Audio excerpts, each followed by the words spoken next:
experience, I had a small stint at the Southampton Public House where I was the assistant brewer there. So I learned a lot about draft systems and kegs, and I saw the efficiency there. But when I came back to the wine industry, to me it was, I saw the importance of it, and finally I feel like I'm at a place where they would accept wine on tap. We saw a need for it just because of the amount of people that come out here in the summertime and in the fall, and the amount of glass that we do use in opening bottles, and we felt we wanted to cut down a little bit on the labor and obviously on some of the expenses that were going out. There's a little apprehension first by some consumers because they feel, they're so used to having it in a wine bottle, the romance is gone, but there's nothing romantic about piles of glass going into landfills, so on and so forth. So this is not the solution to everything, but it's definitely a step in the right direction. We've just got into the kegerator system, which is basically taking wine from a barrel here or taking it from a tank and putting it into a keg. Like we have beer kegs, it's the same principle.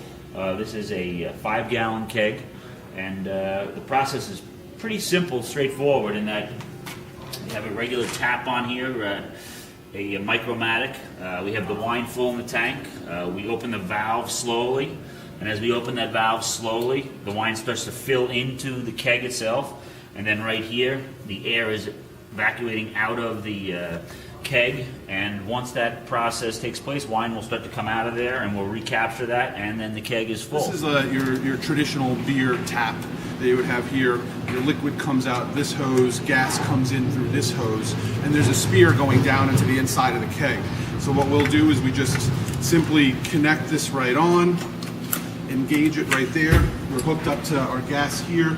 Gas comes into here. There's a cylinder, a little tube going through the bottom of this here, and that, because the head pressure is there, the liquid is pushed right out and goes right into that little draft tower.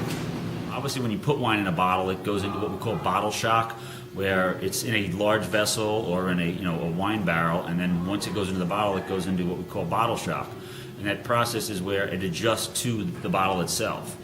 When we're filling it directly out of the tank or out of the barrel, going into the 5-gallon, there's no bottle shock involved. It's directly, and it's consumed immediately.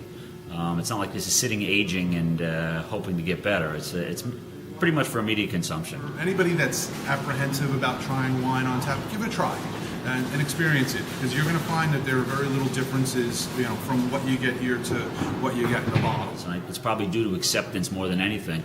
I mean, there's been bag-in-the-box wine for a long, long time, and people have always looked down at that part of it. With the keg systems, we're not seeing that because we're putting the high-quality product in there.